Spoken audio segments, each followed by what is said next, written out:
வாழ்க்கைக்கு ஒரு பெரிய குறிக்கோள் இருக்கிறது. என்ன குறிக்கோள்? ஆழமா நீ சிந்திச்சு பார்த்தா இந்த வாழ்க்கைக்கு ஒரு பெரிய குறிக்கோள் இருக்கு அப்படிம்பாங்க. இப்படியே சின்ன வயசுல இருந்து நம்மளை பயமுறுத்திட்டாங்க. சின்ன வயசுல இருந்து பயமுறுத்திட்டாங்க. இந்த 6th ஸ்டாண்டர்ட் சேர்ந்த உடனே பெற்றவங்க சொல்லுவாங்க, தம்பி இது ரொம்ப ஆபத்தான விஷயம், 6th ஜாயின் பண்ணிருக்க, 10th வரைக்கும் ஒழுங்கா படிச்சு பாஸ் பண்ற வேலையை பாரு, சும்மா விளையாடி டயத்தை வேஸ்ட். இவன் நிஜம்னு நம்பி 10th வரைக்கும் படிப்பான். முடிச்ச உடனே சொல்லுவாங்க, பாஸ் பண்ணிட்டியா? பாஸ் பண்ணிட்ட. +1. இந்த +1 +2 மார்க்கை பொறுத்து தான் நீ டாக்டரா போறியா இன்ஜினியரா போறியா எல்லாமே தெரிய போகுது, கவனமா படி. இவன் நினைப்பான், ஓ அப்ப இது ரொம்ப முக்கியம் போல் இருக்கு. +2 முடிப்பான். முடிச்ச உடனே அப்பா இனிமே நமக்கு ஒண்ணும் இல்லை, இனிமேதான் வாழ்க்கையோட சிக்கலே ஆரம்பம்டா. என்ன இப்ப நீ போய் தேர்ந்தெடுக்க போறது மெடிக்கல்னா அதுக்கு நீ கஷ்டப்படணும், இன்ஜினியரிங்னா அதுக்கு தகுந்த மாதிரி கஷ்டப்படணும். அது மட்டும் இல்ல, நீ நல்லா யோசிச்சுக்கோ, வாழ்க்கையிலே குரூஷியல் பீரியட் என்னன்னா நீ இந்த படிக்கிற 5 வருஷம் இருக்கு, MBBS இல்ல BEO, இதுதான் லைஃப்லயே உன் எதிர்கால ஃபியூச்சர் டிசைட் பண்ண போகுது. படிப்பான். முடிச்சோன்னு சொல்லுவாங்க, MBBSக்குலாம் இப்ப மரியாதையே இல்லடா, போஸ்ட் கிராஜுவேட் இல்லைன்னா ஒன்றும் மரியாதை இல்லை, MD M அதெல்லாம் இல்லைன்னு சொன்னா, MS எல்லாம் இல்லைன்னா பொண்ணு கொடுக்க மாட்டான்டா. அப்ப நம்ம என்ன பண்ண முடியும்? அது ரொம்ப முக்கியம்பாங்க. இவன் ஜென்மத்துக்கும் தர முடியாது. இவன் முடிச்ச உடனே ஒரு பொண்ணை கல்யாணம் பண்ணி கையில கொடுத்து, ராஜா வாழ்நாள் முழுக்கப்படுற அப்படின்னு இவன் துன்பத்தை இவன் தலைமையில எழுதி வச்சு இதுல இருந்து விடுதலையே அடைய முடியாது.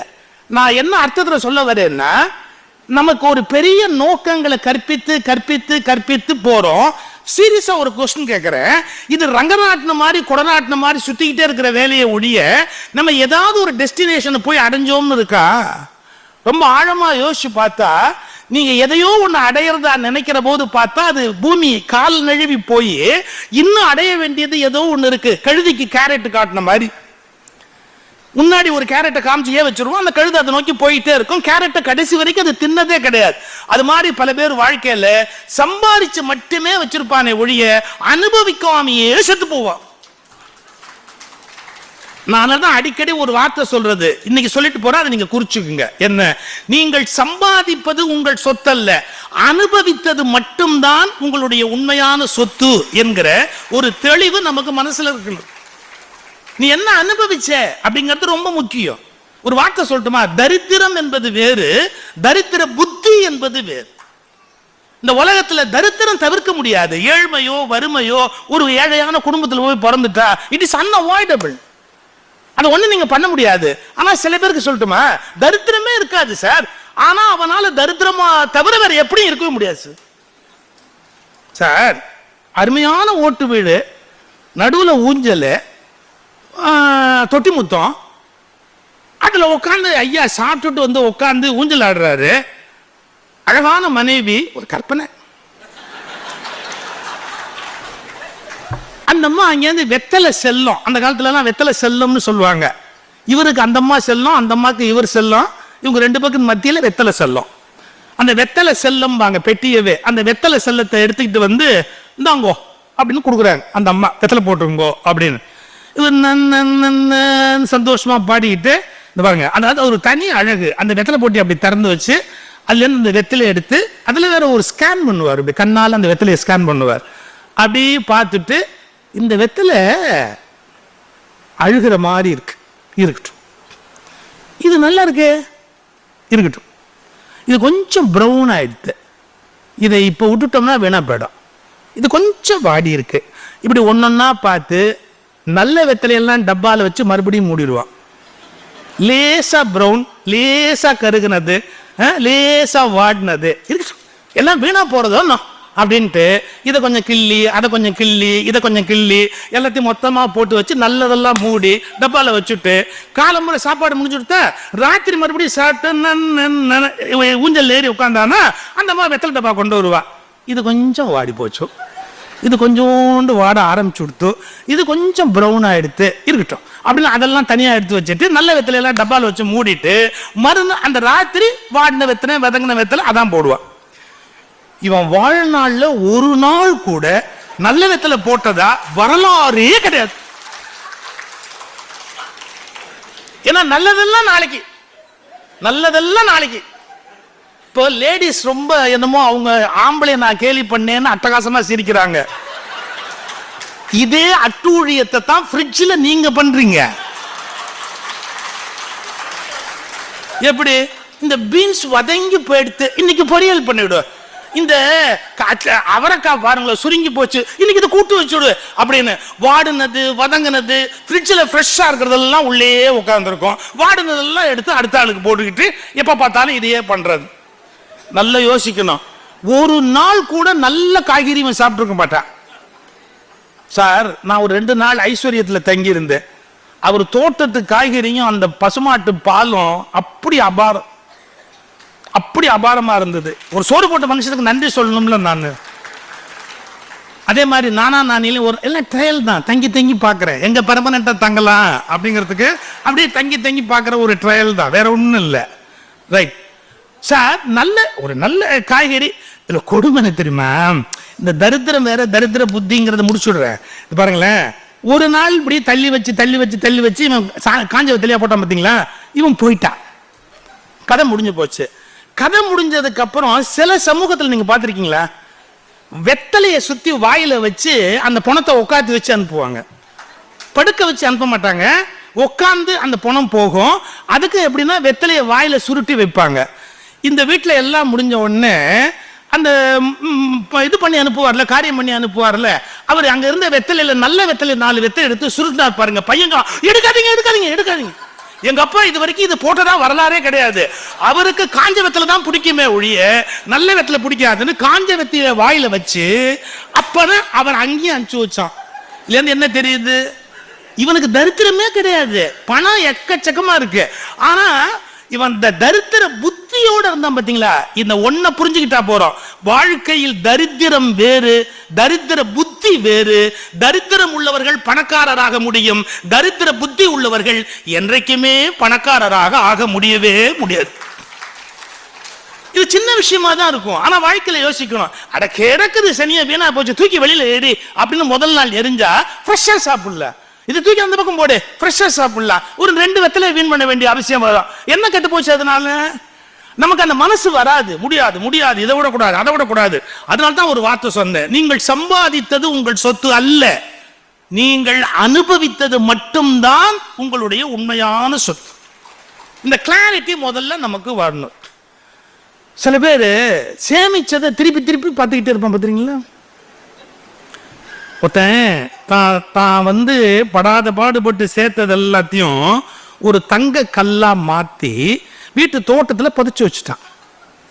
டெய்லி எடுத்து பார்ப்பான், தோண்டி எடுத்து அப்படி பார்ப்பான். நீங்க யோசிக்கிறீங்க இதெல்லாம் நடக்குமா? உங்கள பல பேர் பாஸ்புக் பார்த்தது இல்லை? அதுல என்ன புதுசா பேங்க்ல இருந்து ஒரு கோடியா போட போறாங்க, இல்ல 15 லட்சமா போட போறாங்க? வாய்ப்பே கிடையாது. இப்ப பாருங்களேன், அந்த பேங்க் பாஸ்புக் எடுத்து மறுபடியும் ஒரு தடவை இப்படி பார்த்துட்டு ரைட்டு எஸ்பி லெவல வந்திருக்கு, எஃப்டி லெவல வந்திருக்கு, திருப்பி பாஸ்புக் பாக்குறோம் இல்ல, அது ஒரு அல்ப சந்தோஷம் கொடுக்குறது இல்ல. இவன் அந்த மாதிரியான ஆளு. ஒரு தங்க கட்டி எடுத்து அப்படி ஒரு பார்வை பார்த்துட்டு மறுபடியும் தோண்டி உள்ள வச்சு இத பக்கத்து வீட்டுக்காரன் பார்த்துட்டான். ஒரு நாள் இப்படி எட்டி பார்த்தான் தோட்டத்துல, நீ குழி தோண்டி எடுத்து பார்க்கறத பார்த்துட்டான். ஆஹா, ராத்திரியோட ராத்திரி அவன் குதிச்சு இதை கிளப்பிட்டு ஒரு செங்கல் அங்க உள்ள வச்சுட்டான். இதுவே செங்கல் சைஸுக்கு தங்கம் வச்சிருந்தான், இதுவே தங்கமா செங்கலான்னு தெரியல, தங்கல்னு பேர் வைக்கலாம், அந்த மாதிரி வச்சிருக்கு. சில பேர் மோதிரம் போடுவான் பார்த்திருக்கீங்களா? அப்பா செங்கல் சைஸுக்கு மோதிரம் போட்டிருப்பா. அப்புறம் தோசைக்கல்ல திருப்பி வச்சு, தோசைக்கல் இல்ல அதை திருப்பி வச்சு மோதிரமா போட்டிருப்பா பார்த்திருக்கீங்களா? அப்படி எல்லாம் பல பலன்னு. அந்த மாதிரி இவன் என்ன பண்ணா, அந்த செங்கல் தங்கத்தை எடுத்துட்டு ஒரு செங்கலை உள்ள வச்சு புதைச்சிட்டு போயிட்டான் பக்கத்து வீட்டுக்கார. மறுநாள் இவன் ஆசையா எடுத்து பார்க்கலாம், அதை எடுத்து இப்படி பார்த்தான் பாருங்க, செங்கல். கத்தனை உடனே பக்கத்து வீட்டுக்கார சவுத்துல எட்டி பார்த்தான். அண்ணே என்ன இப்போ தங்கம் இருந்தது காணும்பா, செங்கல்லா இருக்குன்னா ஒரு பதில் சொன்னான் பாருங்க பக்கத்து வீட்டுக்கார. தினம் எடுத்து பார்க்கறதுக்கு அது என்னவா இருந்தா என்ன, அது தங்கமா இருந்தா என்ன, செங்கல்லா இருந்தா என்ன, எடுத்து பார்க்கறதுக்கு அது எதுவா இருந்தாதான் என்ன. That is correct. நீ நகையா போடுறதா இருந்தாதான் தங்கத்துக்கு வேல்யூவே ஒழிய எடுத்து பார்க்கறதுக்கு என்ன வேல்யூ இருக்குது? இந்த வீட்லயே கோச்சிக்காதீங்கம்மா, எனக்கு அந்த நெக்லஸ் வேணும், இந்த நெக்லஸ் வேணும், அது வேணும், இது வேணும் கேட்பீங்க. ஆனா எல்லாம் திருட்டு போயிடும், லாக்கர்ல கொண்டு போய் வச்சிருவீங்க. கல்யாணத்துக்கு போகும்போது டூப்ளிகேட் போட்டு போவீங்க. எனக்கு இன்னை வரைக்கும் புரியவே இல்லை, லாக்கர்ல வைக்கிறதுக்கு என்னத்துக்கு நகை வாங்கணும்? லாக்கர்ல கொண்டு போய் அப்படியே வச்சு விடுறதுக்கு என்னத்துக்கு நகை வாங்கணும்? அதுக்கு இவனை வேற எதுக்கு இம்சப்படணும் இல்லையா? அனுபவிக்கணும். வாழ்க்கையில என்ன உண்டோ அதை அனுபவிச்சாதான் வாழ்க்கையை ஒழிய அதை விட்டுட்டு நாம வெறும் அப்படியே டம்ப் பண்ணி மேல வைக்கிறதால என்ன விதமான பிரயோஜனம் இருக்கு? இல்ல.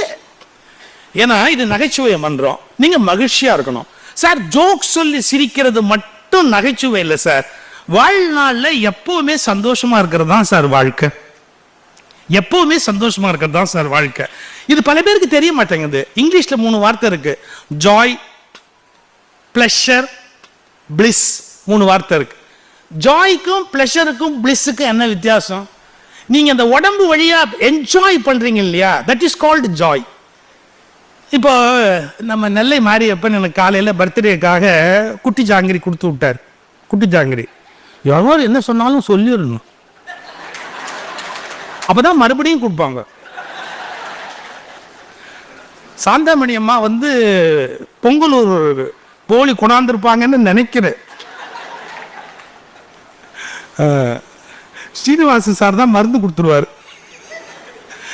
பாருங்களேன், ஒரு ஒரு சின்ன ஒரு பொருள்னா கூட அந்த பொருளை நாம நன்றியோடையும் மகிழ்ச்சியோடையும் நினைக்கணும். இதான வாழ்க்கையினுடைய பெரிய அழகு.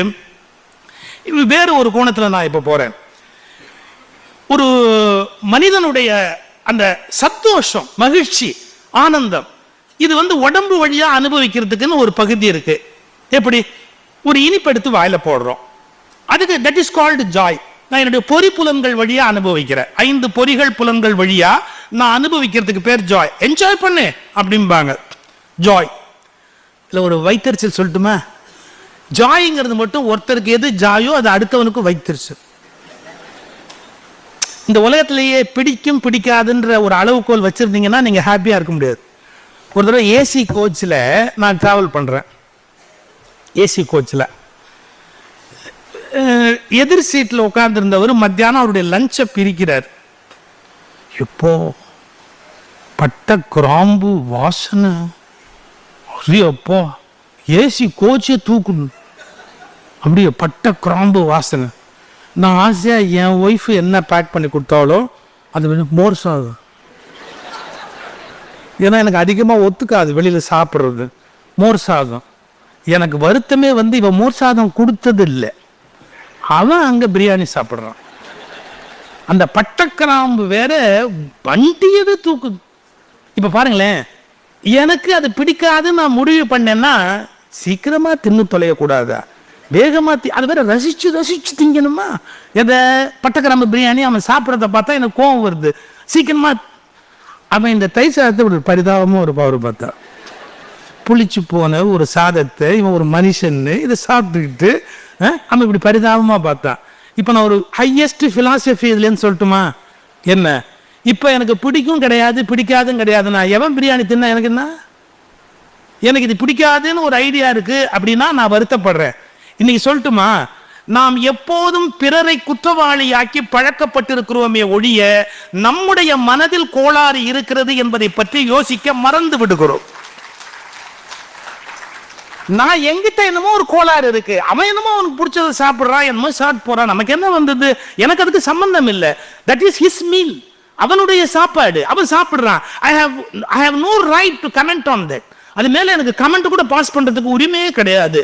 இந்த ஒரு மெச்சூரிட்டி நமக்கு லைஃப்ல வரணும். பிடிக்கும் பிடிக்காதுன்ற ஒரு முடிவை நீங்க எடுத்துட்டீங்கன்னா கஷ்டப்படுறதுங்கிறத தவிர்க்க முடியாது. உலகத்தோட இயற்கை சின்ன விஷயமா இருக்கலாம், பட் அதுல இருந்து ஹையஸ்ட் பிலாசபியை லேர்ன் பண்ணணும். ஒரு நாள் சார், இப்ப இல்லை, நான் சொல்றது ஒரு 20-25 வருஷத்துக்கு முன்னாடி எங்க அம்மா உயிரோட இருந்த காலம். அம்மா கடைசி வரைக்கும் எங்களோட இருந்து எங்களை ஆசீர்வதிச்சாங்க. 86 வயசு வரைக்கும் இருந்தாங்க. என்னுடைய பாக்கியம் அவர்களோடு இருக்கிற ஒரு வாய்ப்பு எனக்கு எப்பவுமே கிடைச்சது. 86 வயசு வரைக்கும். அதை என் ஒய்ஃபும் பாக்கியம்னு தான் சொல்றா. சார், எங்க அம்மாவோட இருந்ததை அவளும் அப்படிதான் சொல்லுவா. ஏன்னா நான் பண்ண மாதிரி கிளவரா உலகத்துல எவனுமே பண்ண மாட்டான். நான் என்ன பண்ணிட்டேன், எங்க அம்மாவுடைய சௌக்கியத்தை கருதி அவங்க அம்மாவையும் வர வச்சுட்டேன். யார்? எங்க மாமியாரையும். ரெண்டையும் ஒரே ரூம்ல விட்டேன். எப்படி அங்க காப்பி போற போது இங்கேயும் போயிடும், அங்க தோசை போகும்போது இங்கேயும் போயிடும். எந்த ப்ராப்ளமும் வாழ்க்கையில் வரவே வராது. சும்மா விளையாட்டுக்கு சொன்னேன். எங்க அம்மா இறந்து போறதுக்கு முன்னாடி, நான் இன்னைக்கு குறிச்சு வச்சுங்க, எங்க அம்மா இறந்து போறதுக்கு முன்னாடி அவங்களுக்கு 3 மருமக. ஆனா என் ஒய்ஃப் கையை பிடிச்சி சொன்னாங்க, வாழ்க்கையில நீ எனக்கு செஞ்ச மாதிரி யாருமே செய்ய முடியாதுமா, நான் உன்னை என் மகளை விட நான் பெருசா நினைக்கிறேன், நீ நல்லா இருப்ப, உன் வாழ்க்கையில எந்த குறையும் வராது அப்படின்னு அவளை ஆசீர்வாதம் பண்ணிட்டு இறந்தாங்க என்னுடைய தாயார். அது ஒரு பக்கம் இருக்கட்டும். எதுக்கு சொல்ல வரேன், என் தாயார் உயிரோடு இருந்த காலம் நான் என்னமோ எழுதிக்கிட்டு இருந்தேன். அப்போ என் ஒய்ஃப் அங்கேருந்து வந்தாங்க. என் சின்ன பொண்ணு, அவளுக்கு அப்போ என்ன 8 வயசு இருக்கும் 10 வயசு இருக்கும், அவ்வளோதான் அவளுடைய ஏஜ். நான் எழுதிக்கிட்டே இருந்தேன். வந்து என்கிட்ட கேட்டாங்க, ராத்திரி என்ன டிஃபன் பண்ணணும். ஏன்னா நான் வீட்டில் இருக்கிறதே ரொம்ப ரேர். இப்போவாவது பரவாயில்ல, அந்த காலத்துலலாம் வீட்லேயே நான் இருக்க முடியாது, பயணம் பண்ணிக்கிட்டே இருப்பேன், ஓடிக்கிட்டே இருப்பேன் எல்லா இடத்துக்கும். அப்போ திடீர்னு வந்து கேட்டாங்க, ராத்திரி என்ன டிஃபன் பண்ணட்டோன்னு. ஏதோ இப்படி சொல்லிட்டதால எல்லாமே என்ன தான் கேட்டு செய்வாங்கன்னு நீங்கள் நம்பிடக்கூடாது. எப்போவாவது ஒரு தடவை 2 தடவை அப்படி ஒரு மரியாதைக்கு ஒரு கேள்வி கேட்பாங்க. அப்புறம் ஒன்னொன்னுக்கு ஒரு ரீசன் சொல்லுவாங்க. தோசை புளிச்சு போச்சு மாவு, இப்போ அது போட்டால் ஒத்து வராது. சப்பாத்தி இப்போ செய்ய முடியாது, டக்குன்னு சொன்னால் உடனே நடக்காது. அதுக்கு ஆர்குமெண்ட்ஸ்லாம் அப்புறம் நிறைய போகும். That is different. அது இல்லைன்னா அப்புறம் என்ன லைஃப் இருக்கு. ஆனாலும் கேட்குறாங்க, இந்த மனுஷன் வெளியூர்லாம் போகாமல் வீட்லேயே உட்காந்துருக்கிறாரு அப்படின்ட்டு, என்ன டிஃபன் பண்ணட்டும் அப்படின்னு. நான் அப்படி எழுதிக்கிட்டே சொன்னேன், 2 சப்பாத்தி, எனக்கு சப்பாத்தி 2 சப்பாத்தி அப்படின்னு சொன்னேன். சொன்ன உடனே எங்கள் அம்மா டக்குன்னு சொன்னாங்க, அம்மா அவன் சப்பாத்தின்னு சொன்னதை நம்பி எனக்கு போடாதுமா, என் பல்லெல்லாம் கடிக்க முடியாதுமா, சப்பாத்தி எல்லாம் வயசாகி போச்சு, எனக்கு நீ என்ன பண்ணுற, அதே கல்லில் 2 தோசை ஊற்றிருப்பா, என்னால் கடிக்க முடியல, சப்பாத்தி வேண்டாம் அப்படின்னாங்க எங்கள் அம்மா. எங்கள் அம்மா சொல்லி முடிச்சோன்னே என் 8 வயசு பொண்ணு ஒரு வாரம் சொன்னான், அம்மா இந்த கிழங்கட்டைங்கள்லாம் திங்கிறதெல்லாம் எனக்கு வேண்டாம், இதில் யார் கிழம் யார் கட்டைங்கிறது இன்னை வரைக்கும் முடிவாகாத விஷயம், இந்த கிழங்கட்டைங்கள்லாம் திங்கிறதெல்லாம் எனக்கு வேண்டாம். உடனே என் ஒய்ஃப் கேட்ட, என்ன வேணும் சொல்லு. எனக்குமா ஆப்பமாவு ஃப்ரிட்ஜில் இருக்கா, ஆப்பமாவு இருக்கு, ஆப்பம் 2. என் ஒய்ஃப் ஒரு வாசம் சொன்னா, ஒன்னொன்னு ஒரு டைப்பு, ஒன்னொன்னு ஒரு டைப்பு அப்படின்ட்டு போயிட்டேன். நான் ஒன்றும் கண்டுக்கல. அப்புறம் 8 மணி டிஃபன் ரெடி ஆகிடுச்சு, எல்லாம் சாப்பிடுவாங்க சாப்பிடுவாங்க சாப்பிடுவாங்க அப்படின்னு டேபிளில் வந்து உட்காந்தோம். எனக்கு சப்பாத்தி, எங்கள் அம்மாவுக்கு தோசை, அவளுக்கு ஆப்பம் வச்சுட்டு ஒன்னொன்று ஒரு டைப்பு. நான் சொன்னேன், நீ முதல் தடவை சொன்னப்போ நான் தப்பாக எடுத்துக்கல, ஆனால் இப்போ சாப்பிட உட்காந்துருக்கும் போதும் ஒன்னொன்று ஒரு டைப்புங்கிற பற்றியா, அது அவளை சரியாக படலை. என்ன அர்த்தத்தில் சொன்னேன், அவள் சொன்னா, இல்லைங்க தோசை வந்து ஆப்பம் வந்து மானஸ்தன், எப்படி ஒரு சொல்லில் வெந்துடும், அதை திருப்பி எல்லாம் போடக்கூடாது, அது வச்சமா அப்படி அப்படியே எடுத்தமான ஆப்பம் மானஸ்து ஒரு சொல்லில் வெந்துடும்.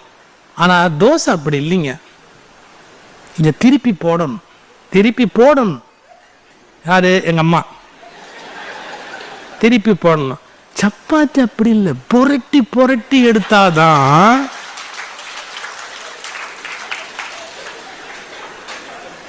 இப்போ என்ன திட்டினதுல உங்களுக்கு இவ்வளோ சந்தோஷங்கிற விவரம் எனக்கு இப்போதான் புரியுது. நீ சொல்றபடி அல்லது நீ நினைக்கிறபடி அவங்க ஏன் இருக்கணும்? நான் ஒரு வார்த்தை சொல்லட்டுமா, அவரவர்கள் அவரவர் வாழ்க்கையை தான் வாழ வந்தார்களே ஒழிய உனக்கான வாழ்க்கையை வாழ்வதற்காக யாரும் இந்த பூமிக்கு வரல. அவங்கவுங்க வாழ்க்கையை வாழ வந்திருக்கிறாங்க, ஃப்ரீயா விடணும்னு.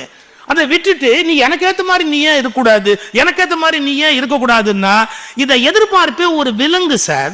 நான் ஒரு அனாலிசிஸ் சொல்றேன், கொஞ்சம் யோசிச்சு பாருங்க. 2 வார்த்தை இருக்கு சார்.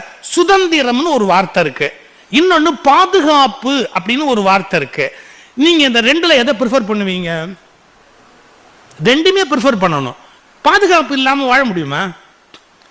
சுதந்திரம் இல்லாம வாழ முடியுமா? ஆனா ஒரு ஆச்சரியம் சொல்லட்டுமா, யாருக்கு அதிகமான பாதுகாப்புன்னு கொடுக்குறோமோ அவங்களுக்கு சுதந்திரம் கிடையாது. யாரு சுதந்திரத்தை எடுத்துக்கிறாங்களோ தேர்ந்தெடுத்துக்கிறாங்களோ அவங்களுக்கு பாதுகாப்பு கம்மி. ஒரு உதாரணம் சொல்ல பாருங்க, ஒரு ஜூக்கு போங்க. ஒரு ஜூல ஒரு மான் வளர்க்குறான். பொதுவா மானுக்கு என்ன கஷ்டம் சொல்லுங்க? அது எப்ப வெளியே வந்தாலும் புலி அடிச்சிடும், சிங்கம் தின்னுடும், 4 நாய் ஒன்னா சேரும், காட்டு நாய் இருக்குல்ல அது ஒன்னா சேரும், சுத்தி வரும், அப்படியே மானை கப்பி எடுத்து கிழிச்சு அப்படியே சாப்பிட்டு கதையை முடிச்சிடும். இப்ப மானுக்கு என்ன, அதுக்கு தினம் புல்லு வேணும், சாப்பிடணும், தண்ணி குடிக்கணும், குட்டிக்கு இற கொண்டாந்து கொடுக்கணும். ஆனா அந்த மானுக்கு காட்டுல என்ன இருக்கு தெரியுங்களா? இப்ப வார்த்தை சொல்லட்டுமா, காட்டுல சுதந்திரம் இருக்கு, பாதுகாப்பு கிடையாது. ஏன் பாதுகாப்பு கிடையாது? வெளியே போனா ஏதாவது ஒண்ணு கொண்டுடும். ஆனா போகாம இருக்க முடியுமா? போகணும். குட்டிக்கு இறை எடுக்கணும், தானும் சாப்பிடணும். ஜூல இருக்கு பாத்தீங்களா மானு, அதுக்கு என்ன இருக்கு தெரியுங்களா? ஒரு புலி கடிக்காது, ஒரு சிங்கம் கடிக்காது, ஒரு நரி கடிக்காது, பாதுகாப்பு இருக்கு. ஆனா ஒன்னே ஒண்ணு மறந்துடக்கூடாது, அதுக்கு சுதந்திரமே கிடையாது. ஒரு ஜூக்குள்ள உட்கார்ந்து இருக்கிற மானுக்கு ஏதாவது சுதந்திரம் இருக்கா? இல்லையே. நீங்க சூஸ் பண்ணணும். பாதுகாப்பை விரும்புகிறவர்கள் சுதந்திரத்தை இழக்க வேண்டியிருக்கும், சுதந்திரத்தை விரும்புகிறவர்கள் பாதுகாப்பை இழக்க வேண்டியிருக்கும். இந்த உலகத்தினுடைய வாழ்க்கையினுடைய அமைப்பு முறை இதை புரிஞ்சுக்காம நான் சுதந்திரமாவும் இருக்கணும் பாதுகாப்பாகவும் இருக்கணும்னா how it is practically possible? நீங்க சுதந்திரமா இருக்கணும்னா பாதுகாப்பா இருக்க முடியாது, பாதுகாப்பா இருக்கணும்னா சுதந்திரமா இருக்க முடியாது.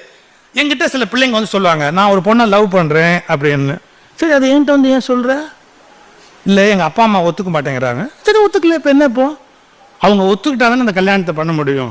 ஏய், அவங்கள கேட்டுட்டா நீ லவ் பண்ண ஆரம்பிச்ச? இல்லை, அவங்க அதை ஒத்துக்க மாட்டேங்கிறாங்க. ஏன் ஒத்துக்க மாட்டேங்கிறாங்க? அவங்களுக்கு என்னமோ கோபம், வேற ஜாதியாக ஒத்துக்க மாட்டேங்கிறாங்க. Right, they have every right to say that. அவங்களுக்கு 50 வருஷம் உன்னை வளர்த்தாங்க, உன்னை வந்து 50 வயசு அவங்களுக்கு, உன்னை வளர்த்தாங்க 25 வருஷம் வளர்த்தாங்க, அவங்க வந்து உன்னை ஒத்துக்க மாட்டேங்கிறாங்க. ரைட், அவங்க சொல்லிட்டு போறாங்க. அது எப்படி? நான் ஒரு பொண்ணை விரும்புறேன், அதை எங்க அப்பா கல்யாணம் பண்ணி வைக்க வேண்டாமா? ஏன் பண்ணணும்? நல்ல கவனிச்சுக்கங்க.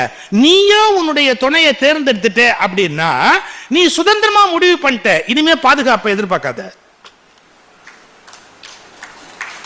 நீ என்ன நினைக்கிறியோ அதை உங்க அப்பா அம்மா செஞ்சு வைக்கணும்னு ஒன்றும் கட்டாயம் கிடையாது.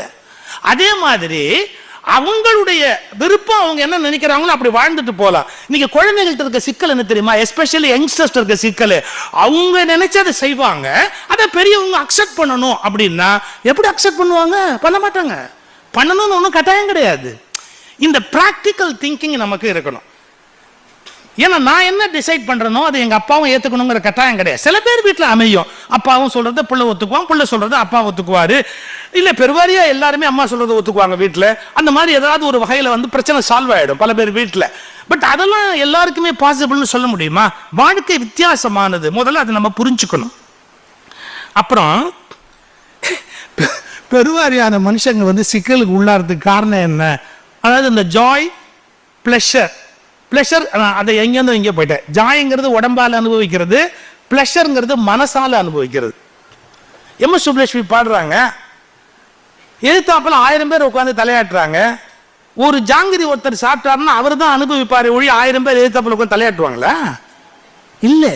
ஆனால் ஒரு கச்சேரி அந்த அம்மா பாடுறாங்க, குறை ஒன்றும் இல்லை, 1000 பேர் தலையாட்டுவாங்க. That is pleasure. ஏன்னா மனசால அனுபவிக்கிறது, அது இன்னொருத்தர் அனுபவிக்கிறது. ஆனா ஜாய், பிளஷர் ரெண்டுக்குமே லிமிடேஷன் இருக்கு.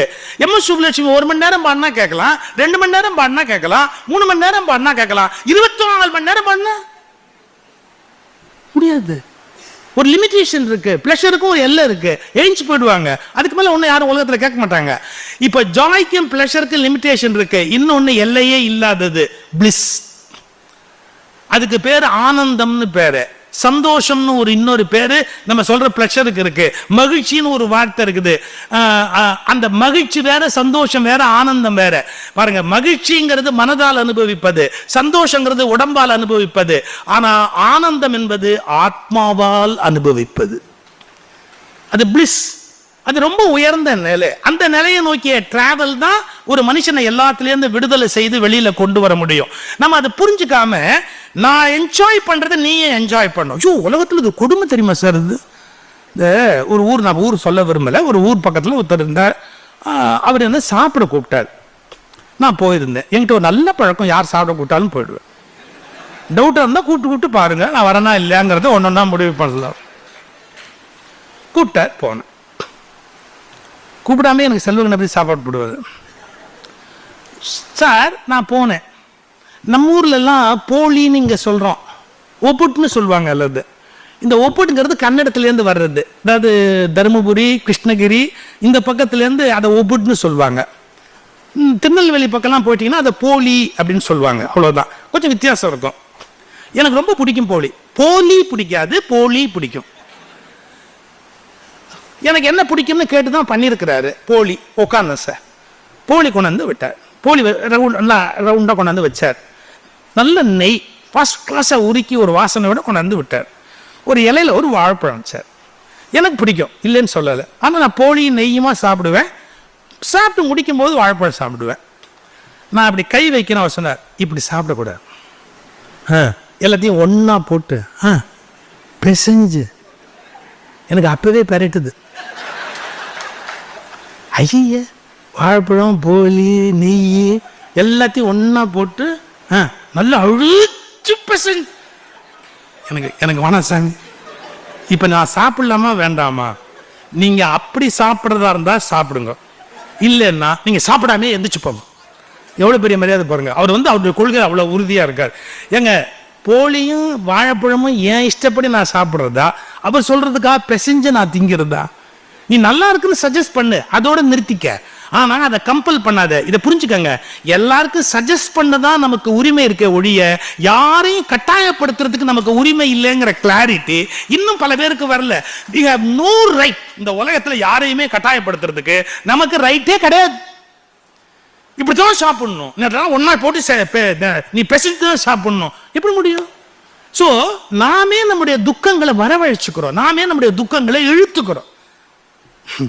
இப்போ எல்லாரும் துக்கப்படுறதுக்கு என்ன காரணம்னு நிறைய நான் வாசிப்பேன். எனக்கு ஏதாவது டவுட் வந்தால் கூட doctor Srinivasan, KMC chief psychiatrist, என்னுடைய நல்ல நண்பர் அவர். எதுவாக இருந்தாலும் ஃபோனில் மனம் விட்டு பேசுவேன்.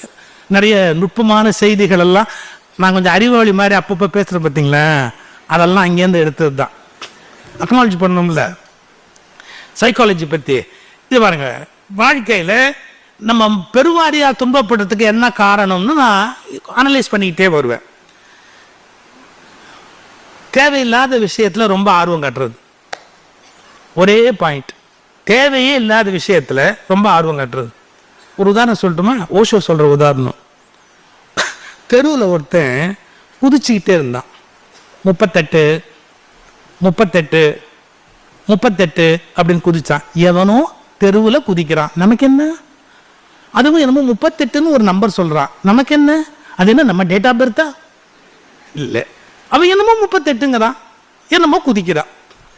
இவர் கிட்டக்க போய் நின்னாரு. என்ன விஷயம்? என்ன 38ங்கிற? உங்களுக்கு தெரியணுமா? ஆமாம். கண்டிப்பாக தெரியணுமா? ஆமாம், வாங்க. அவன் ஒரு சாக்கடை மூடி இருக்குல்ல, இரும்பு மூடி, அது மேலே தான் குதிக்கிறான். இதை தூக்குங்க. அவர் நினைச்சார் 38ங்கிறது என்னன்னு தெரிய போகுதுங்கிற எண்ணத்தில் அதை மெதுவாக தூக்குனார் பாருங்க. டபக்குன்னு உள்ள தள்ளிட்டான். இதில் அந்த அந்த அந்த சாக்கடை தொட்டிக்குள்ள உள்ள தள்ளிட்டான். மூடியை போட்டு 39 39, அதாவது இது வரைக்கும் 38 பேரை உள்ள போட்டிருக்கா. இப்போ 39 39 கூச்சிட்டு உட்காந்துருக்கிறா. இப்போ இவர் சும்மா போயிருந்திருக்கலாம். எவனோ 38ங்கிறான், நமக்கு என்ன வந்தது? எவனோ 39ங்கிறான், நமக்கு என்ன வந்தது? நான் கையெடுத்து கும்பிட்டு சொல்லட்டுமா, நம்ம பெருவாரியான துன்பத்துக்கு மாட்டிக்கிறதுக்கு காரணமே இந்த வாட்ஸ்அப்ல வர்ற பொய்களை நம்புறது, யூடியூப்ல வர்ற பொய்யான விஷயத்தை நம்புறது, இதை நம்பி நானே டெலிவரி பார்க்குறேன்னு பொண்டாட்டியை கொல்றது, இந்த மாதிரி தேவையில்லாத விஷயங்கள் எல்லாம் நம்ம அதிக ஆர்வத்தை காட்டுறதால தான் நம்ம வாழ்க்கையில பெரிய துன்பங்களை அனுபவிக்கிறோம். எது தேவையானது எது தேவையில்லாததுங்கிற கிளாரிட்டி நமக்கு உருவாயிடுச்சுன்னு வச்சுக்கோங்களேன். மனசுக்குள்ள எது சரியானது எது தவறானது, எது தேவையற்றது எது தேவையில்லாதது, இந்த தெளிவு நமக்கு பிறந்துருச்சுன்னு வச்சுங்க, வாழ்க்கையில எத்தனையோ விதமான துன்பங்கள்ல இருந்து வெளியே வரலாம். இன்னொன்னு, நம்ம மனசுல அடிக்கடி வேதனைப்படுறேன் சோகப்படுறேன்னு சொல்றதுக்கு வேற ஏதாவது காரணம் உண்டா அப்படின்னு ஒரு கேள்வி கேட்டு பார்த்தாங்க. உண்டு. என்ன வேற என்ன காரணம் இருக்கு? இன்னென்ன நடந்தா மட்டும் நான் சந்தோஷமா இருப்பேன் அப்படின்னு ஒரு லிஸ்ட் போடுறோம். எப்படி, என் பொண்ணு கல்யாணம் நடந்துட்டா நான் சந்தோஷமா இருப்பேன், அப்புறம் அவன் சந்தோஷம் இருக்க மாட்டாளே, அதை பத்திலாம் எனக்கு கவலை இல்லை, என் பொண்ணு கல்யாணம் முடிஞ்சே ஆகணும் எப்படியாவது. இன்னும் சில பேர் சொல்லுவாங்க, எனக்கு வேலை கிடைச்சிட்டா நான் சந்தோஷமா இருப்பேன், எனக்கு டிரான்ஸ்ஃபர் ஆகிட்டா நான் சந்தோஷமா இருப்பேன். இப்படி ஏதாவது ஒரு கண்டிஷன் போட்டிருப்பாங்க. நல்லா தெரிஞ்சுக்கோங்க, எந்த கண்டிஷன் நீங்க லைஃப்ல போட்டாலும் உங்களால மகிழ்ச்சியா இருக்க முடியாது. ஏன்? அந்த கண்டிஷன் நடக்கலாம் நடக்காமையும் போகலாம். லைஃப்ங்கிறது ரொம்ப பெரிய ஆச்சரியமான விஷயம். அது ஏன் அப்படி நடக்குதுங்கிறதுலாம் நம்மளால முடிவு சொல்லவே முடியாது. அப்போ அதில் போய் நம்ம எப்படி கண்டிஷன் போட முடியும்? இப்போ சொல்லி கொடுத்துட்டு போட்டுமா, எது நடந்தாலுமே நாம நம்முடைய மகிழ்ச்சியை இழக்காம இருக்கிறதுக்கு கத்துக்கணும். அது அவ்வளோ ஈஸி இல்லை. MR ராதா அடிக்கடி நான் அவரை பற்றி பேசுவேன். அதனாலேயே நான் ஒரு கட்சின்னு தான் எல்லாரும். எனக்கு MR ராதா நடிப்பு பிடிக்கும், அவ்வளவுதான். MR ராதாவோட குரல் பிடிக்கும், அந்த திங்கிங் பிடிக்கும், ஷார்ப்னஸ் பிடிக்கும். எழுத படிக்க தெரியாது சார் அந்த மனுஷனுக்கு, ஆனால் ஒரு தடவை டயலாக் சொன்னால் அப்படியே திருப்பி சொல்லுவார் சார். இதெல்லாம் ஒரு பிறவி கொடை. ஒரிஜினாலிட்டி அவருக்குன்னு சொந்தமாக தோணும். ஒரு தடவை எம்ஆர் ராதா மேடைக்கு நாடகம் போட வர்றாரு. நாடகம் போட எம்ஆர் ராதா மேடைக்கு வரும்போது அசிஸ்டண்ட் ஓடி வந்து சொல்கிறான், அண்ணா என்ன என்ன சபையெல்லாம் ரொம்ப கூட்டம் உட்காந்துருக்கு, எல்லாம் கூரையை பிடிச்சி ஆட்டுதுங்க, நாடகத்தை போட்டுன்னு கத்துதுங்க. எம்ஆர் ராதா மெதுவாக வராரு. எல்லாம் நடிகவேல் நாடகத்தை நடத்து ஜனங்கள்லாம். அவர் இப்படி ஒரு பெல்ட் போட்டிருப்பாரு எம்ஆர் ராதா. அதுக்கு கீழே ஆஃப் ட்ராயர் மாதிரி ஒரு ட்ராயர் போட்டிருப்பாரு, ஒரு பெல்ட் போட்டிருப்பாரு, இன் பண்ணிக்குவார். அவருடைய அந்த காலத்து மெத்தட் பாருங்க. இந்த பெல்ட்டுக்குள்ளே அப்படி கையை கொடுத்து இப்படி இழுத்துக்கிட்டு நேராக அப்படியே மேடைக்கு வந்தார். ஒரு பொமரேனியன் நாய் ஒன்று எப்போவுமே கூட வளர்ப்பார். யார் அவருக்கு சாப்பாடு கொடுத்தாலும் முதல்ல அதுக்கு கொடுத்துட்டு அது உயிரோடு இருக்கான்னு பார்த்துட்டு தான் சாப்பிடுவார். அதுக்கு போடுவார், அதுக்கப்புறமா அவர் சாப்பிடுவார். இவர் அந்த பொமரேனியன் நாயோடையே மேடைக்கு வந்துட்டார். வந்த உடனே அந்த நாய்கிட்ட என்ன பண்ணார், இந்த கையில் இப்படி ஒரு பிஸ்கட்டை வச்சுக்கிட்டு இப்படி காமிச்சார். அது ஒன்று குலைக்க ஆரம்பிச்சார். ஒரே வார்த்தை, சார் நீ போடுன்னா போடுவேனா, நீ போடுன்னா போடுவேனா, 6:30 தான் போடுவேன். யாருக்கு சார் தைரியம் வரும்? தன்னுடைய ரசிகர்கள் அவங்களுக்கு நம்ம பணிஞ்சு போகணும்னு நினைக்கல. டைம்னு ஒன்று இருக்கு, 6:30 தான் ட்ராமா ஆரம்பிப்போம்னா 6:30 தான் ஆரம்பிப்போம். அந்த நாயை நீ கத்துனா நாங்கள் ஆரம்பிச்சிடுவோமா? போடுன்னா 6:30 தான் போடுவோம், அதுக்கு முன்னாடி போட முடியாது பாவுள்ள. அப்படி அவர் பாட்டுக்கு அப்படி உள்ள போயிட்டார். இதுக்கு அசாத்திய தைரியம் வேணும். அதாவது நாம யாரை நம்பி இருக்கிறோங்கிறதுக்காக தாழ்ந்து போகணுங்கிற அவசியம் இல்லை. நாம கலையை நம்பி இருக்கிறோங்கிற தெளிவு அந்த கலைஞர் நம்முடைய மனசுல இருந்தது. அவருடைய மிகப்பெரிய வெற்றிக்கு அது காரணம். நான் சொல்ல வந்த செய்தி அது இல்லை, கணக்கடா ஞாபகம் வந்ததால நான் சொல்லிட்டேன். இதான் பேச்சாளர்கிட்ட இருக்கிற சிக்கல். என்ன ஞாபகம் வந்தாலும் பேசிட்டு தான் வீட்டுக்கு போவான், இல்லாட்டி தூக்கம் வராதுங்க எங்களுக்கு. இப்போ நான் சொல்ல வந்த செய்தி வேற. எமர்ஜென்சி டிக்ளேர் பண்ணாங்க இந்தியாவில், உங்களுக்கு தெரியும். எமர்ஜென்சி அன்னைக்கு நைட்டு 12 மணிக்கு சில பேர் அள்ளி பிடிச்சி கொண்டாந்து வழிச்சு ஐஜி ஆஃபீஸ் மெட்ராஸில் பீச் ரோடில் இருக்கு பார்த்தீங்களா, ஐஜி ஆஃபீஸில் கொண்டாந்து இறக்கிட்டாங்க எல்லாத்தையும் கூட்டமாக. யாரெல்லாம் அந்த கவர்மெண்ட்டுக்கு விரோதமாக அப்போ இருந்தாங்களோ அவங்க அத்தனை பேரையும் கொண்டாந்து உள்ளே வச்சுட்டாங்க. எல்லாம் ஐஜி ஆஃபீஸில் உட்காந்துருக்காங்க. ஐஜி ஆஃபீஸில் பழைய ஐஜி படமெல்லாம் வரிசையாக இருக்கும். இப்போ தான் டிஜிபி, அப்போ ஒரே ஒரு ஐஜி தானே. அந்த ஐஜி படம் இருக்கும் 1962 to 64 இப்படிலாம் வரிசையாக போட்டிருக்கோம். அந்த ஐஜி படம் மாட்டியிருக்கு. அவருக்கு படிக்க தெரியாது. இவரு அப்படின்னார். ஒரு பேர் சொல்லி அவர் இத்தனை வருஷத்தில் ஐஜியாக இருந்தார். இவரு அவங்க சொல்கிறாங்க மறுபடியும், இவரு திருவள்ளுவர் படம் மாட்டியிருந்தது ஐஜி ஆஃபீஸில். இப்படி உத்து பார்த்துட்டு இந்த ஆள் ரொம்ப வருஷமாக ஐஜியாக இருக்கானோ, இவன் படம் எப்போ பார்த்தாலும் எல்லா இடத்தையும் இருக்குது. ஒரு நாள் கூட இருந்தோம், சொன்னேன், அண்ணே உனக்கு ஜோக் அடிக்கிறதுக்கு நேரங்காலம் தெரியாதா? இப்போ நாமெல்லாம் அண்டர் அரெஸ்ட்டு, அதுவும் மிஸ்ஸா, ஒன்று ஜாமீன் கூட எடுக்க முடியாது, வெளியே எப்போ வருவோம்னு தெரியாது, புரியுதா மாமா? நீ பாட்டுக்கு எப்போ ஜோக் அடிச்சுட்டு உட்காந்துருக்குற அப்படின்னா. ஏவன் என்ன பண்ணா என்னடா, நாம சந்தோஷமா இருப்போம்டா. இது ஆச்சு சார். அவருடைய ஒய்ஃப்னா அவருக்கு நிறைய, சரி அவருக்கு அதிர்ஷ்டம், அதோட மதிச்சு இல்லை துரதிர்ஷ்டம், எப்படி வேணாலும் இருக்கலாம். ஒரு அம்மா வந்துட்டாங்க, வந்து புலம்புறாங்க, மாமா மாமா நீ போலீஸில் வந்து மன்னிப்பு கேட்டு எழுதி கொடுத்தா உன்னை விட்டுருவாங்களாமே மாமா, கொஞ்சம் எழுதி கொடுத்துட்டு வெளியவும். ஏய், பிடிச்சவனுக்கும் ஏன் பிடிச்சவன்னு தெரியாது, ஆப்டவனுக்கும் ஏன் ஆப்டவன்னு தெரியாது, இன்னும் அவனுங்க கேஸே கண்டுபிடிக்கல. அதனால இப்போ போய் என்ன எழுதி கொடுக்க சொல்கிற, என்ன எழுதி கொடுக்க சொல்கிற அப்படின்னார். இல்லை மாமா நான் இனிமேல் இந்த தப்பு பண்ண மாட்டேன் அப்படின்னு எழுதி கொடுத்தா உன்னை விட்டுருவாங்களாமே மாமான்னு அவர் சொன்னார். நான் என்ன தப்புன்னேன், வீட்டில் படுத்திருந்தேன். இனிமேல் எழுதி தட்டுமா, இனிமேல் வீட்டில் படுக்க மாட்டேன், எழுதி தட்டுமா சார். அந்த நேரத்தில் அந்த மனுஷன் சிரிச்சுக்கிட்டே இருந்தான். என்ன தெரியுமா அர்த்தம், இப்படி இருந்தால் வாழ்க்கையில் நான் மகிழ்ச்சியாக இருப்பேன் என்று நிபந்தனைகளோடு வாழ்க்கையை சந்திக்கிறவர்கள் துக்கப்படுவது தவிர்க்க முடியாது. எந்த நிபந்தனையும் இல்லாமல் எப்போதும் நான் மகிழ்ச்சியாகத்தான் இருப்பேன் என்று இருப்பவர்களை துக்கம் எதுவும் செய்ய முடியாது. இது சின்ன விஷயம்தான். ஆனா அந்த மாதிரியான ஒரு மனோநிலையை எழுதுவது என்பது சுலபம் இல்லை. பட் யோசிக்கணும், வாழ்க்கையில நமக்கு அது மாதிரியான துக்கங்கள் வரலாம், கஷ்டங்கள் வரலாம். எது நடந்தா என்ன நடந்துட்டு போகுது, அதுக்கு மேல நமக்கு என்ன இருக்கு, வா அடுத்த அதை பத்தி கவலைப்படாத, வா நம்ம அடுத்த விஷயத்தை பார்க்கலாம். இந்த உணர்வு நமக்கு அதிகமா இருக்கணும் வாழ்க்கையில். அது மட்டும் இல்லை, சொசைட்டியோட ப்ரெஷர்னு ஒன்று இருக்குது சார். அதை சால்வ் பண்ணிட்டு நம்ம வெளியே வரணும்னு சொன்னால் அதுக்கு ஒரு மெச்சூரிட்டி வேணும். நான் சின்ன வயசில் சாண்டில்யன் ரொம்ப பெரியவர், அவரெல்லாம் எங்கள் அப்பாவுடைய நண்பர், வீட்டுக்கெல்லாம் வருவார். கடல் புறா குமுதத்தில் இப்போ வரும், என்ன தீபம், ஏதோ ஒரு ஜலதீபமா, யவனராணி, இதெல்லாம் அவருடைய பெரிய காவியம் மாதிரி எழுதுவார். அப்படியே ஒவ்வொரு புஸ்தகமும் இவ்வளோ பெருசு இருக்கும். சாண்டில்யன் அவரை பார்த்தா நம்ப மாட்டாங்க. நல்ல நெற்றி நிறைய திருமண் வச்சிருப்பாரு, ஒரு சின்ன உச்சிக்குடுமி வச்சிருப்பாரு. அவர் இவ்வளவு ரொமான்டிக்காக எழுதுவார்னு யாரும் நம்பவே மாட்டான். அவருக்கும் ஒரு வயசுக்கும் ஒரு எழுத்துக்கும் சம்மந்தமே இருக்காது. ரொம்ப சந்தோஷமா இருப்பார் எப்பவுமே. சாண்டில்யன் சாருடைய பேச்சை ஒரு தடவை நான் கேட்குற வாய்ப்பு, நான் ரொம்ப யங் ஏஜில் மேடைக்கு வந்துட்டேன். சாண்டில்யன் சார் ஒரு மேடையில் பேசுறாரு, அந்த மேடையில் நானும் இருக்கிறேன். ஒரு இன்சிடென்ட் சொன்னார் சார்.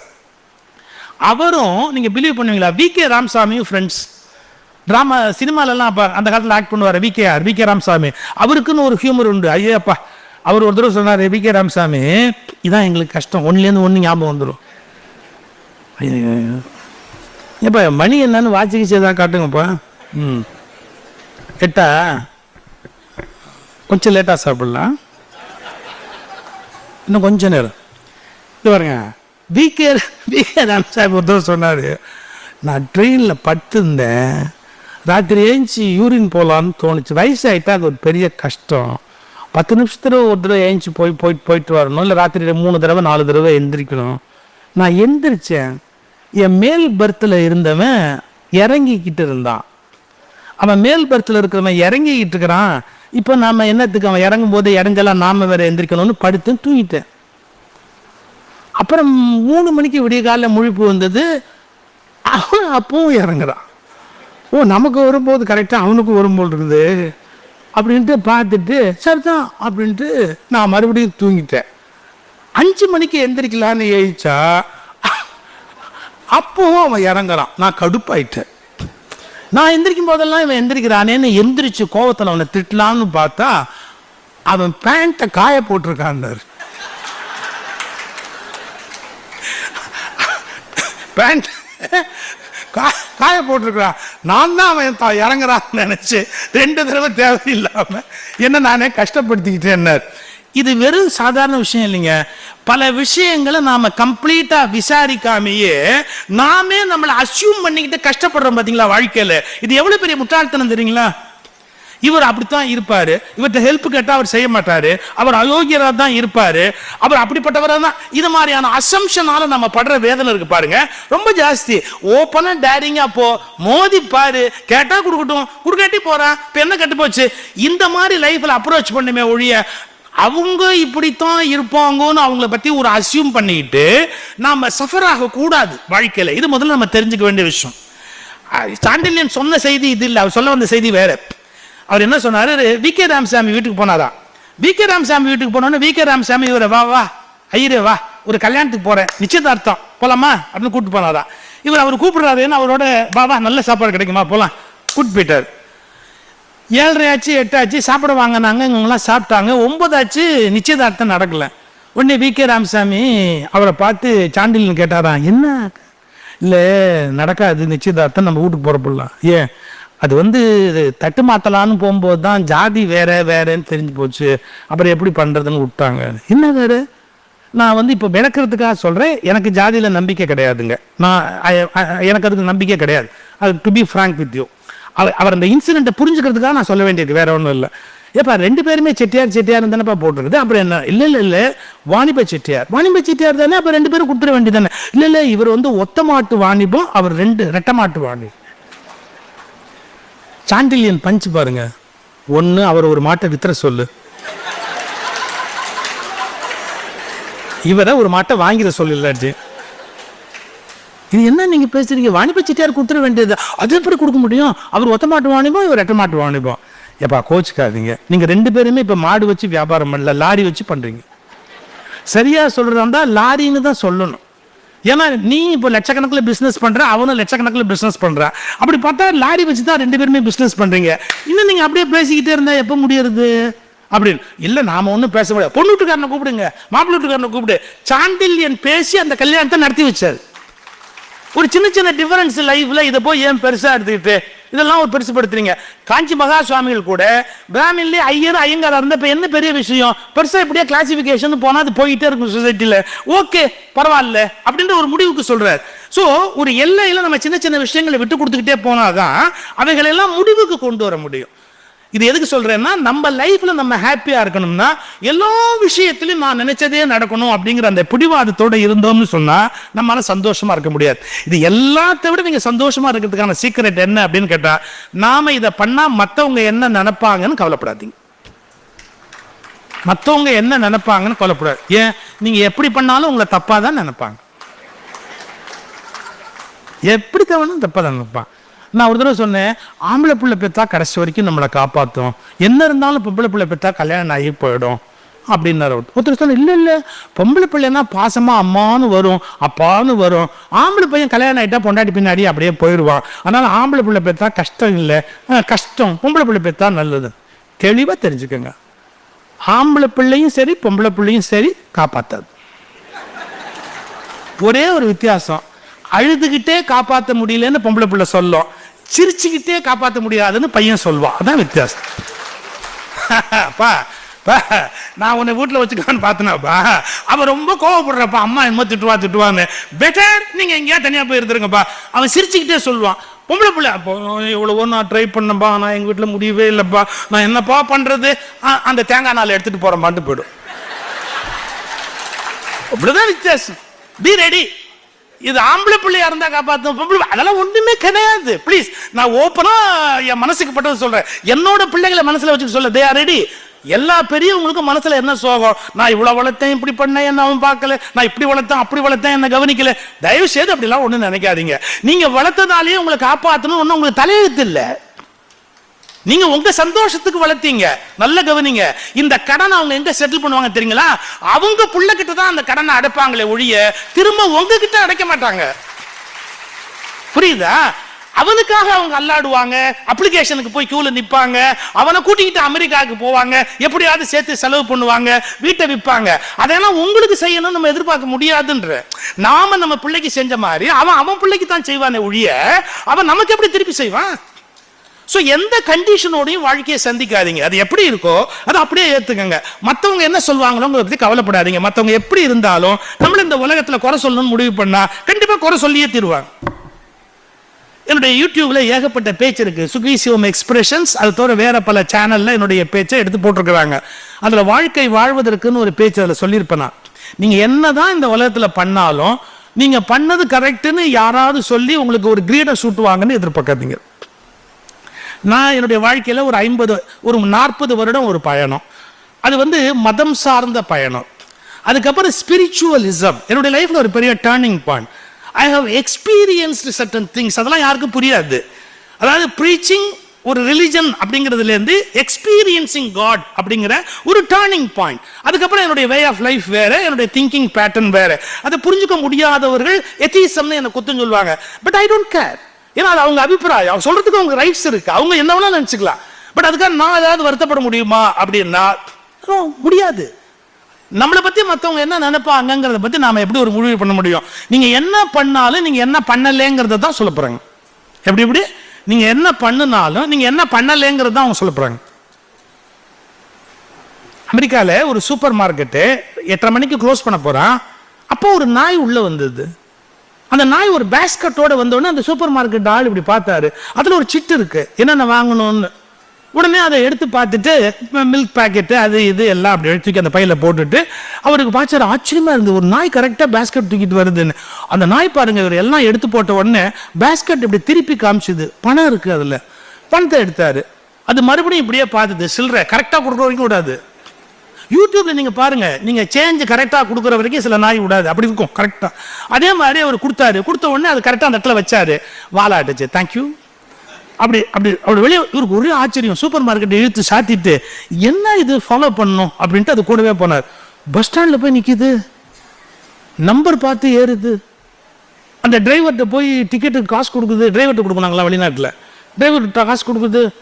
இறங்க வேண்டிய ஸ்டாப் வந்தோடனே வாலாட்டுச்சு. டிரைவர் வண்டியை நிறுத்தின உடனே மறுபடியும் ஒரு தேங்க்யூ வாலாட்டிட்டு வண்டியை விட்டு இறங்கிச்சு. இவரும் கூட இறங்கினாரு. அப்படி போய் ரோட்ல நின்று சிக்னல் பார்த்து கிராஸ் பண்ணிச்சு. எந்த நாயும் சிக்னலை பார்க்கறதே இல்லை. இந்த நாய் பார்த்தது. சிக்னல் பார்த்து கரெக்டாக கிராஸ் பண்ணுச்சு. நேராக வீட்டுக்கு போய் காலிங் பெல் அடிக்குது. அந்த கரெக்டாக அந்த வீட்டில் போய் காலிங் பெல் அடிச்சது. அந்த வீட்டுக்காரன் சார் கதவை திறந்துட்டு இப்படி சூப்பர் மார்க்கெட்டில் போய் வாங்கி கொண்டாந்து கொடுத்த நாயை வாழ்த்தலை சார், முதல்ல மண்டல அடிச்சான். அந்த நாய் மண்டல அடிச்ச உடனே இந்த சூப்பர் மார்க்கெட்டுக்கார் வருத்தப்பட்டார். எவ்வளவு ஜென்டிலா எவ்வளவு பர்ஃபெக்டா காரியம் பண்ணது, அதை போய் மண்டல அடிக்கிறேன். சும்மா இருங்க சார், போகும்போதே சாவி எடுத்துட்டு போன்னு இதை சொல்லியிருக்கேன். வரும்போது காலிங் பெல் அடிச்சு என்ன தொந்தரவு பண்ணாத, திறந்துக்கிட்டு உள்ளவான்னு சொல்லியிருக்கேன். இந்த நாய்க்கு அது புரியுதா? தப்பா நினைக்காதீங்க. வாழ்நாள் முழுக்க நீங்க மற்றவங்களுக்காக வாழ்ந்தா கூட கடைசியில் நம்ம சொல்லுவோம், இவ்வளவு சொல்லி அந்த நாய்க்கு அது புரியுதா, நான் எவ்வளவு சொல்லிட்டேன்னு தெரியுமா, ஆனா அந்த நாய்க்கு அது புரியுதா அப்படின்பா. இந்த உலகம் உங்களை பாராட்டணும்னோ உங்களுக்கு சர்டிபிகேட் கொடுக்கணும் போகணும் ஒரு நாள் கூட ஏங்காதீங்க. உலகம் உங்களை பாராட்டணும்னோ வாழ்த்தணும்னோ ஒரு நாள் கூட ஏங்காதீங்க. ஏன்னா இந்த உலகம் எப்படிப்பட்டது அப்படின்னு கேட்டா அதுக்கு இதெல்லாம் தெரியாது. ஒவ்வொருத்தரையும் பாராட்டணும், அவங்க அக்னாலஜ் பண்ணணும் அப்படிங்கறதெல்லாம் அதுக்கு தெரியாது. அதனால நீங்க மனசை வருத்தப்பட்டு வேதனைப்பட்டுக்கிட்டே இருக்கக்கூடாது. மற்றவங்க என்ன சொல்வாங்களோ மற்றவங்க என்ன சொல்வாங்கிற உணர்வு இருக்குமானா ஒரு நாள் கூட உங்களால் மகிழ்ச்சியாவே இருக்க முடியாது. ஸோ நீங்க சந்தோஷமா இருக்கணும் அப்படின்னா உங்களுடைய மனதினுடைய சரியான மனசாட்சிக்கு விரோதம் இல்லாத ஒரு வாழ்க்கையை தான் கொண்டு போகணும். அதுதான் மிகவும் முக்கியமான ஒண்ணு. இறுதியா ஒண்ணு சொல்லி நான் முடிச்சிடறேன், நிறைவாக ஒரு வார்த்தை சொல்லி நான் முடிச்சிடறேன். இன்னொரு மிக முக்கியமான விஷயம், நீங்க வாழணும் அப்படின்னு சொன்னா இன்னொருத்தர்கிட்ட பெர்ஃபெக்ஷன் எதிர்பார்க்காதீங்க. நம்ம பண்ற பெரிய தப்பு, நான் இவ்வளவு பெரிய சைக்காட்ரிஸ்ட் வச்சுட்டு நான் பேசக்கூடாது, இருந்தாலும் சொல்றேன். இப்போ நானே சில சமயம் ஒரு ஆத்தாமின்னு சொல்வேன், எனக்கு பஞ்சுவாலிட்டினா உயிர். 6னா 6 இன்னைக்கு போட்டு டிரைவர் திட்டேன் நான் வரும்போது கொஞ்சம் கோவத்தில். ஏன்னா கிக்கானி ஸ்கூலுக்கு இப்படி திரும்பணும்னா அவர் மேட்டுப்பாளையம் ரோடு போயிட்டார் நேராக. அவர் வாட்டுக்கு அவருக்கு எங்கே தோணுதோ அங்கெல்லாம் போவார். ரொம்ப நல்ல மனுஷன். எனக்கு ஊர் சுற்றி காட்டணுங்கிறதுல அவருக்கு அவ்வளோ ஆர்வம். அவருக்கு நான் ஒன்றும் பண்ண முடியாது, கொஞ்சம் கோவப்பட்டு ஒரு நிமிஷம் கத்திட்டு அப்புறம் அடங்கிட்டேன். அது வேறு சமாச்சாரம். எதுக்கு சொல்ல வரேன், நாம இந்த உலகத்துல இவங்க இப்படி இருந்தா என்ன அவங்க இப்படி இருந்தா என்னன்னு நினைக்கிறோம் பார்த்தீங்களா, சிரமம். அது ஓப்பனா பேசிடுறேன், தப்பா நினைக்காதீங்க. 100க்கு 90 பேர் என் ஒய்ஃபை எப்படி இருக்கணுங்கிறதுக்கு ஒரு டைம் டேபிள் வச்சிருக்கீங்க, ஒரு சிலபஸ் வச்சிருக்கீங்க, ஒரு எஸ்டிமேட் வச்சிருக்கீங்க, அதுக்குன்னே ஒரு பெரிய ப்ளூ பிரிண்ட் வச்சிருக்கீங்க. கரெக்டா என் ஒய்ஃப்னா எப்படி இருக்கணும் அப்படின்னு. ஒய்ஃப் எப்படி இருக்குன்னு தெரியுங்களா, மற்ற நேரத்துல எல்லாம் நமக்கு பிஏவா இருக்கணும், நம்ம குழந்தைங்கள்லாம் வந்து ஆயாவா இருக்கணும், மாடர்னா இருக்கணும், அதே நேரத்தில் குழந்தைங்களுக்கு ஆயாவா இருக்கணும். எப்படி சார் பாசிபிள்? கம்ப்யூட்டர்ல நம்மளை விட வேகமா வேலை பார்த்துட்டு லட்சக்கணக்கான ரூபாய் சம்பாதிக்கிறவ குழந்தைங்களுக்கு ஆயா மாதிரி வீட்டில் உட்காந்து பார்த்துக்கோல. நம்ம எக்ஸ்பெக்டேஷன் ரொம்ப வித்தியாசமானது. மற்றவங்க எப்படி இருக்கணும்னு ஒரு ஃப்ரேம் ஒர்க் வச்சுக்கிட்டு படாத பாடு படுவோம், அவங்களையும் படாத பாடு படுத்துவோம்.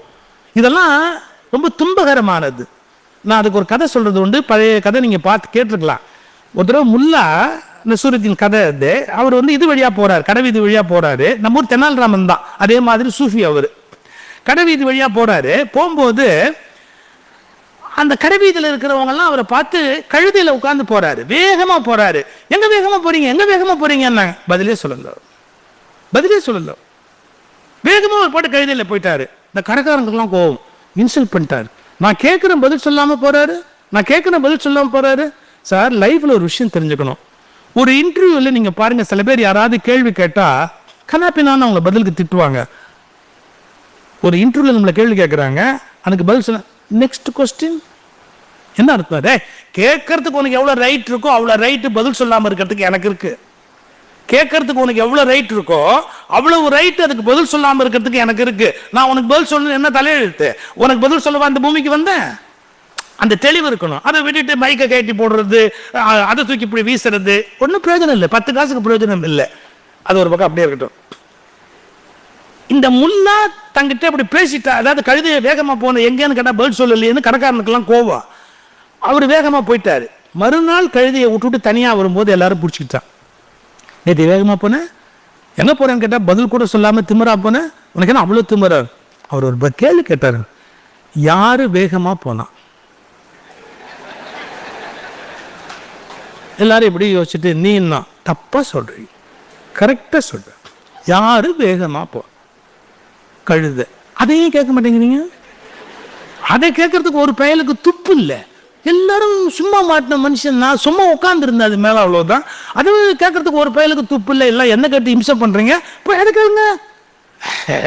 அது வேகமாக போனால் நீ தானே அதுக்கு எஜமான மேலே ஏறி உட்காந்துருக்க, உனக்கு தெரியாதா அது ஏன் வேகமாக போகுது அப்படின்னு உனக்கு தெரியாதா? உங்களுக்கெல்லாம் என் கழுதியை பற்றி தெரியாது.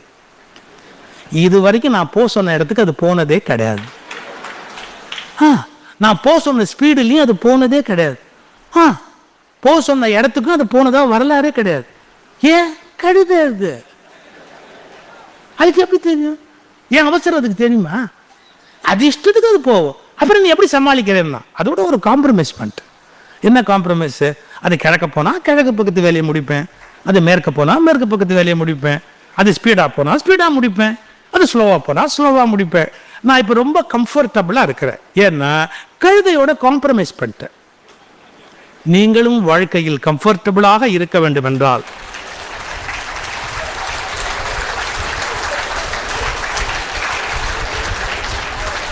பல கழுதைகளோடு காம்ப்ரமைஸ் பண்ணி கொள்வதை தவிர வேறு வழி இல்லை.